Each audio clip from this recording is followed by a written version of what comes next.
La Formule 1 fait son retour en Asie du Sud-Est pour l'avènement d'un tout nouveau circuit. Préparez-vous, il ne reste que quelques instants avant le départ de cet inédit Grand Prix du Vietnam.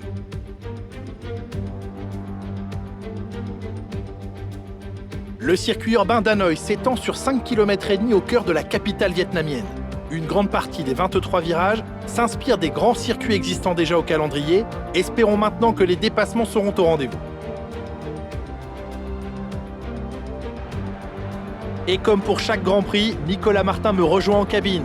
Comment pensez-vous que les pilotes vont s'en sortir lors de la ruée vers le premier virage ? Il y a 3 choses à prendre en considération ici, Julien. Un bon positionnement, une bonne idée de ce qui se passe autour de vous et de la discipline. Il faut tout d'abord trouver sa place sur la piste et faire attention à laisser suffisamment d'espace entre vous et les autres voitures si vous voulez pouvoir réagir au moment opportun. Ensuite, il faut surveiller ses rétroviseurs et écouter le bruit des moteurs de vos compétiteurs pour avoir une idée générale de leur emplacement. Et enfin, pas la peine de vouloir en faire trop. Ce n'est pas parce que vous pouvez caler votre voiture sur un petit bout de piste que vous devez le faire. Le moment est venu de voir la composition de la grille après la passionnante séance de qualification d'hier. Lewis Hamilton part en pole position et c'est Max Verstappen qui lui emboîte le pas. En ce qui concerne le reste de la grille, Bottas, Leclerc, Sébastien Vettel et Ricciardo, Albon, Norris, Sainz et Sanchez, Perez, Kvyat, Lance Stroll et Ocon, Raikkonen, Gasly, Romain Grosjean et Antonio Giovinazzi, Russell, Magnussen, Hubert et Nicolas Latifi. Il est presque l'heure du départ, dirigeons-nous vers la piste pour ce nouveau Grand Prix. Bonjour à toutes et à tous et bienvenue sur On en parle. Et on continue donc ce Let's Play F1 2020 avec cet épisode 7 qui sera consacré à la course de Hanoï au Grand Prix du Vietnam. Et donc cette course, eh bien moi je vais l'appeler la dégringolade. Et oui, carrément, parce que je peux vous dire, c'est un truc de dingue. En fait, moi je suis 10ème et vous verrez à quelle place je vais terminer. Allez, vous êtes prêts à avoir une dégringolade de ouf? Eh bien, c'est parti. Le tour de formation se termine, on met nos véhicules en place tranquillou. Et il fait beau, il fait chaud. Franchement, les pistes, les conditions sont idéales. Et on attend les autres monoplaces. On est prêt à partir. Par contre, sur ce circuit, il faut vraiment pas être claustrophobe, parce que c'est quand même avec les murs là que vous avez sur les côtés, ça fait bizarre quand même. J'aurais bien voulu voir quand même en vrai ce que ça donne. Je pense que ça aurait été un truc de ouf, parce que déjà sur cette course, ça va être un truc de ouf. Allez, c'est parti. Alors, je fais un bon départ, franchement, je fais un bon départ. Après, voilà, je savais pas où me placer exactement. Donc hop, j'ai eu chaud parce que j'ai failli me faire prendre un sandwich par les deux McLaren. Donc je les ai laissés passer pour pas, voilà. Et je suis derrière Norris, donc 10ème, je reste à ma place. Et j'ai déjà du mal. Et là je me fais larguer en 2 secondes. En 2 secondes, ils sont loin, les McLaren ils sont déjà là-bas là. C'est un truc de dingue. Ma voiture elle a vraiment du mal. Je sais pas pourquoi, c'est comme ça. Bon, j'arrive quand même à les rattraper tout doucement. Donc on reste derrière Norris et Sainz. Alors tout à l'heure ils m'ont largué. Bon là ça va être pire. Ça va être pire. Non vraiment là, voilà, c'est une dinguerie. Si on n'a pas une voiture qui va vite, c'est foutu. En plus derrière je suis en train de me faire rattraper. Bon ça va, j'arrive à rattraper quand même les McLaren, mais voilà, là il y a vraiment un gros problème et vous allez voir tout au long de la course, c'est une dinguerie. Vraiment, toutes les lignes droites, oh là là là là. Incroyable. Bon, je reste quand même en contact. Mais voilà, j'ai vraiment du mal. J'ai du mal, franchement j'ai du mal sur ce circuit, je l'ai dit en essai libre et qualif, c'est vraiment compliqué. Mais ils vont plus vite que moi quoi, les autres voitures ils vont plus vite que moi, je ne comprends pas. Et on arrive donc à la fin de ce premier tour, et à partir de maintenant, je vais montrer que les moments forts, voilà. Mais avant de vous montrer les moments forts, on va regarder le replay du départ. Et ouais, ça a beaucoup patiné en tout cas. Et oui, ok, donc Ouais, bah vous voyez, hein, moi je suis là au milieu. Hein. Donc c'était tendu, mais ça va. Je me suis assez bien sorti. Franchement, la nouvelle livrée, elle est pas si mal. Hein. Ça fait... Bon, après, ça reste sobre, hein, mais c'est pas si mal que ça. Hein. Et bah voilà. Et nous sommes au deuxième tour. Et oui, seulement. Et Kvyat, donc, me double par la gauche. Dans cette grande ligne droite. Au calme. Et je peux rien faire. Reste concentré, il faut être dans les meilleures dispositions. Comme d'habitude, on revoit le replay et on voit que bah, je suis en train de faire un gros bouchon derrière. Ceux de devant, ils sont déjà loin et ceux de derrière, bah voilà quoi. Là, je peux rien faire. Ma voiture, je comprends pas. Et nous voilà au troisième tour et il y a Raikkonen qui me dépasse encore dans la ligne droite, dans la grande ligne droite. Et en plus, Perez. Je passe de la 10e à la 13e place en seulement 3 tours. Incroyable. Et c'est pas fini.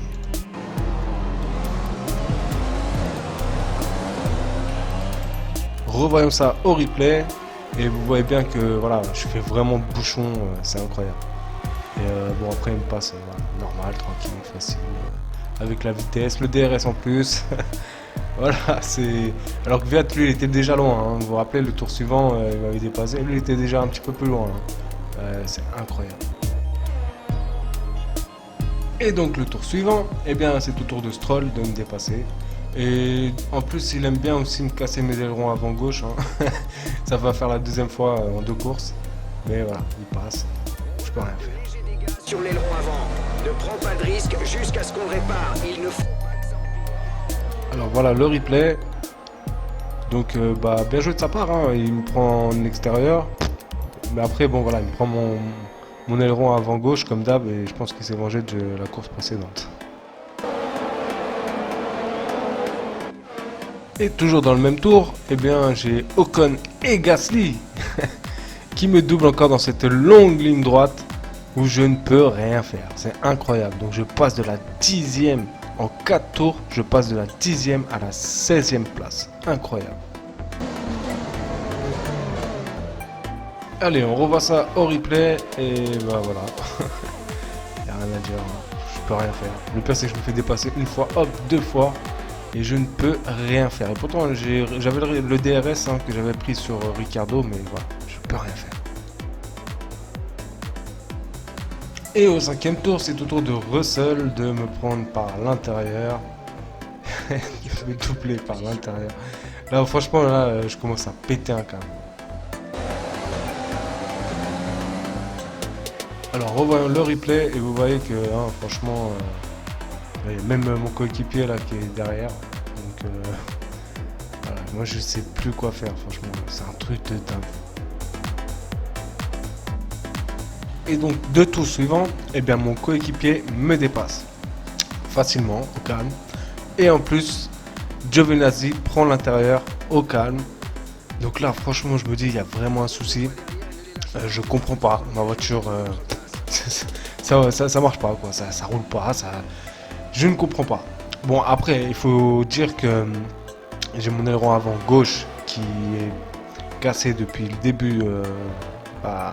Depuis 2-3 tours je crois, parce que Stroll me l'avait cassé, mais ça, enfin j'étais en manque d'adhérence au fur et à mesure, mais ça n'explique pas, franchement j'y arrive pas à comprendre, je n'arrive pas à comprendre pourquoi cette dégringolade.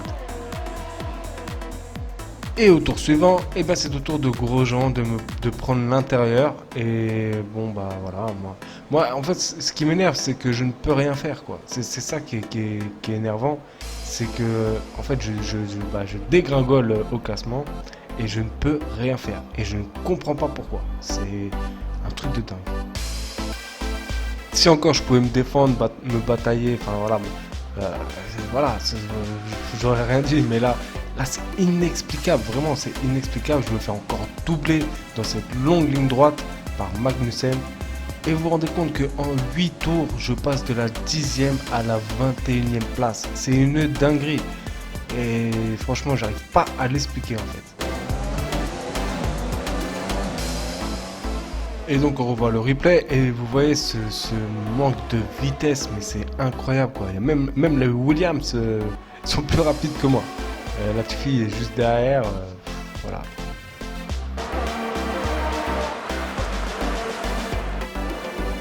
Et donc en parlant de Latifi, eh bien il me double le tour suivant. Voilà, donc je me retrouve tout dernier, tout simplement. Et le pire dans tout ça, c'est que j'arrive pas à les rattraper. Voilà, je sais pas pourquoi. C'est comme ça. Soit c'est moi, soit c'est le circuit, soit il y a plein de choses qui rentrent en compte. Je ne sais pas. Mais c'est très très frustrant. Et vous verrez par la suite que ce sera encore pire que ça.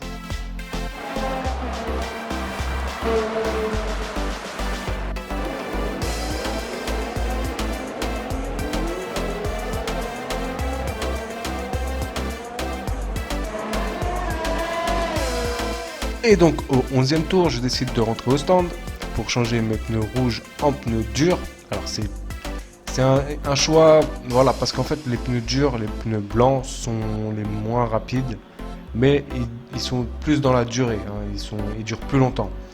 Et je me suis dit, bon, vu que je suis dernier, que normalement ils devraient s'arrêter, je devrais avoir une chance de pouvoir les rattraper, etc. Enfin voilà, de pouvoir les dépasser au stand. Et on verra ça par la suite. Mais voilà, donc en même temps je change mon aileron avant. Et ça va prendre beaucoup de temps d'ailleurs.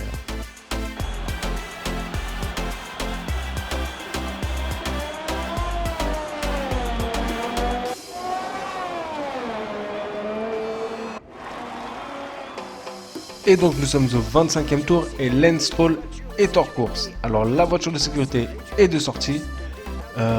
Donc là je me dis j'ai peut-être une chance de rattraper donc Latifi qui est à 22 minutes, vous vous rendez compte.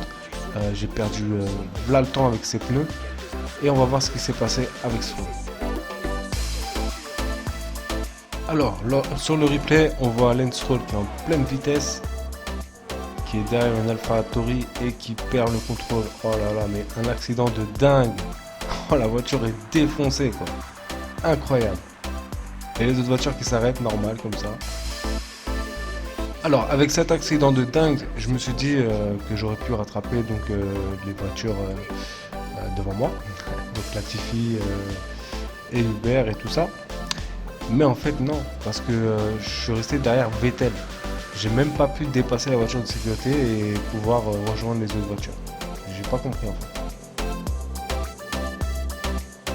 Et j'en profite aussi pour faire un arrêt et mettre des pneus tendres et changer mon aileron. Et en fait on voit que je suis à 39 minutes de Latifi. Vas-y, mets les gaz. Et quelques tours plus tard, au 33e exactement, eh bien c'est au tour de Bottas d'être hors course. Alors, on va revoir son replay, mais en attendant, comme vous pouvez le voir, eh bien Latifi m'a déjà pris un tour. Alors, voyons ce qui s'est passé. Donc là, il est en pleine vitesse, hein, toujours dans le même coin. Oh là, il perd le coup, là là. Oh là là là, l'accident de dingue. Mais en fait, en vrai, ce circuit, il est dangereux, c'est un truc de dingue. Vous avez vu ça ? Alors bien sûr la voiture de sécurité est de sortie et dans le même temps eh bien Ricciardo est hors course aussi. En fait c'est un problème mécanique. Il se mettra sur le côté donc ça va durer un peu plus longtemps au niveau de la voiture de sécurité.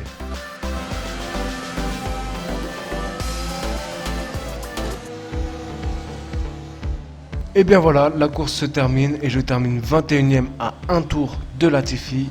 Franchement une course très très frustrante et vraiment je voulais foncer dans le mur et arrêter complètement la course parce que c'est quand même à 100%, mais bon c'est comme ça, il y a des hauts des bas. Maintenant place au prochain Grand Prix. Ferrari l'emporte aujourd'hui sur une prestation exemplaire. Alors Nicolas, qu'est-ce qui a fait la différence aujourd'hui selon vous ? Je pense qu'il fallait se trouver au bon endroit au bon moment. La course avait une toute autre physionomie avant l'entrée en piste de la voiture de sécurité. Ils ont profité à fond de l'entassement du plateau. Au podium qui monte à nouveau sur la plus haute marche, une course d'exception aujourd'hui et une victoire éblouissante pour Ferrari.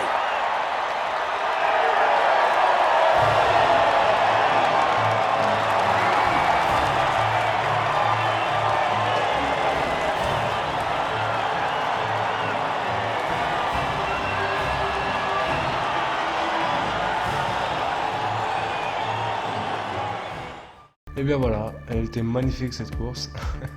Là, franchement, moi, je vous ai dit, franchement, je ne comprenais pas pourquoi. Après, c'est sûr que j'aimais pas le circuit. Bah alors là, franchement, c'est même plus j'aime pas, c'est qu'il me dégoûte quoi. Mais incompréhensible, incompréhensible. En tout cas, les Ferrari, hein, deuxième victoire de suite. Franchement, chapeau. Ocon qui finit quatrième, hein. Incroyable, incroyable, vraiment incroyable. Et Antoine Hubert, il finit 16e. C'est pas mal, hein. C'est pas mal du tout. Et donc moi, à un tour, je finis dernier. Incroyable. Et donc pour clôturer cette magnifique course, j'ai droit à une interview. Alors pourquoi n'étiez-vous pas aussi rapide que votre coéquipier aujourd'hui? Eh bien j'ai dit qu'il était talentueux et il mérite ce résultat.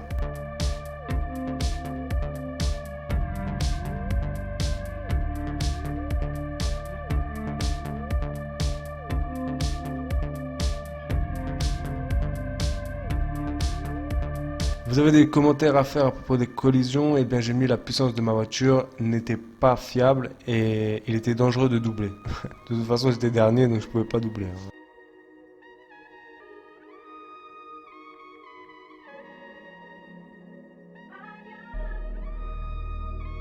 Et nous revoilà donc dans le menu de My Team. Et j'ai quelques petits trucs à faire avant de terminer la vidéo, donc je vais vous montrer. Donc là je vais remplir mes activités. J'ai vu que j'avais une épreuve rétro, donc on va revoir ça tout à l'heure. Et ensuite, je vais un petit peu développer la voiture. Je vais aller dans recherche et développement, j'ai un petit peu de points de ressources. Donc là je vais améliorer la position des batteries du stockage d'énergie. Ce sera disponible avant les Pays-Bas et après le Grand Prix de Chine.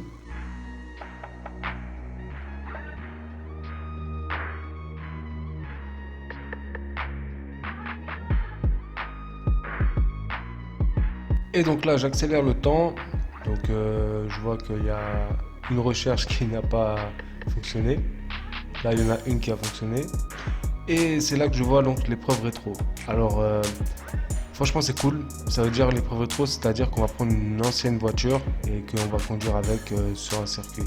Le seul bémol je trouve c'est que moi le circuit des Pays-Bas je le connais pas encore, donc ce que j'aurais préféré c'est qu'il fasse un des 3 premiers quoi. Voilà, ça aurait été peut-être plus facile. Après bon je vais découvrir le circuit des Pays-Bas et puis voilà c'est cool. Mais sinon aussi j'ai droit à un nouveau sponsor grâce à ma popularité qui vient d'augmenter. Et je vais choisir OBS optique je crois ou DBS optique, un truc comme ça. Et je vais le poser sur ma livrée au calme. Ça rajoute un petit peu d'argent. Terminer dans le top 10 lors de la course.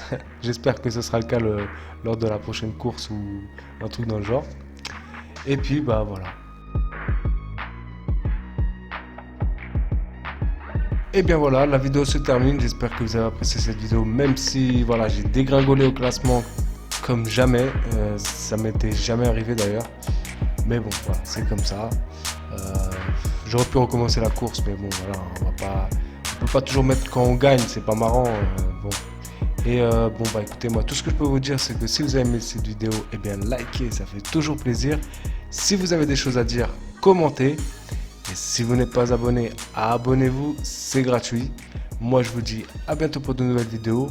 Prenez soin de vous et à la prochaine pour le Grand Prix de Chine. Ah bah non, pour l'épreuve rétro d'abord. Je pense que je ferai l'épreuve rétro et après le Grand Prix de Chine. Et donc prenez soin de vous et au revoir.